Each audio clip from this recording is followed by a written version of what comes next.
Hi అండి. అందరికీ నమస్కారం. Welcome to talks with me.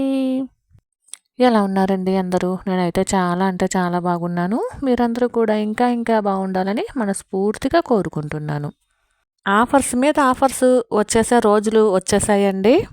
Amazon కావచ్చు, ఫ్లిప్‌కార్ట్ కావచ్చు, షాపింగ్ మాల్స్‌లో కావచ్చు, దసరా ఆఫర్స్ అని, దీపావళి ఆఫర్స్ అని అప్పుడే మారుమోగిపోతున్నాయి.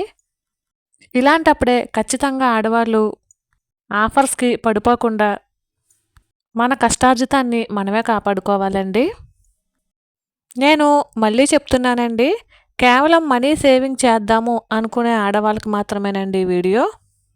మనీ ఉండి ఆఫర్స్‌లో మేము కొనుక్కుంటాము అనుకుంటే నచ్చినన్ని కొనుక్కోవచ్చండి. దానికి ఏ అభ్యంతరము లేదు. ఎవరు ఏమి చెప్పరు కూడాను. ఈ వీడియో ఓన్లీ మనీ సేవింగ్ ఎవరైతే చేద్దాం అనుకుంటున్నారో వాళ్ళకి మాత్రమే. ముఖ్యంగా మన కంటెంట్ ఎక్కువగా హౌస్ వైఫ్స్ మీదే ఉంటుంది కాబట్టి ఆడవాళ్ళు తమ కష్టార్జితాన్ని తాము కాపాడుకోవాలని గట్టిగా చెప్తున్నానండి. గ్రేట్ ఇండియన్ సేల్స్ అని, బెస్ట్ డీల్స్ అని, స్మార్ట్ ఫోన్స్ 40% ఆఫర్స్ అని, 50% ఆఫర్స్ అని, ఫ్లాట్ టు శారీస్ 1+1 ఆఫర్స్ అని, లేదా 50% ఆఫర్స్ అని ఇలాంటివి చాలానే ఉన్నాయి. ఎందుకంటే మన ఆడవాళ్ళకి ఆఫర్స్‌ని చూడగానే ఒకటి కొంటే ఇంకొకటి ఉచితం అనే ఉద్దేశంతో ఈజీగా ఎళ్లి మనం తీసుకుంటూ ఉంటాము. అది డ్రెస్సే కావచ్చు, ఇంట్లోకి ఎలక్ట్రికల్ వస్తువులే కావచ్చు, లేదా అలంకరణ వస్తువులే కావచ్చు, ఏదైనా సరేనండి. ఆచితూచి కొనుక్కోవాలి. ఇంత కష్టపడి మనీ సేవింగ్ చేసింది ఇలా చిటికలో ఇట్టే ఖర్చు పెట్టేయడానికైతే కాదు కదా!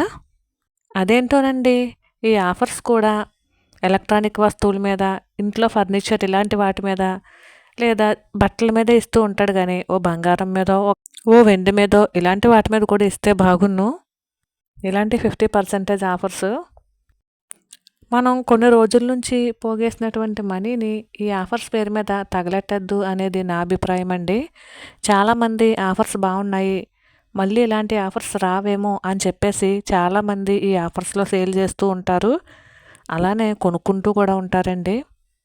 నిజంగా మన దగ్గర లేని వస్తువుల్ని కొనుక్కోవడం తప్పేమీ కాదు. ఆఫర్‌లో ఉన్నాయి కదా అని చెప్పేసి ఉన్న వస్తువుల్ని, మంచిగా ఉన్న వస్తువుల్ని ఎక్స్‌చేంజ్ చేసి మళ్ళీ కొత్త వస్తువులు తీసుకోకూడదు అనేది నా అభిప్రాయం అండి.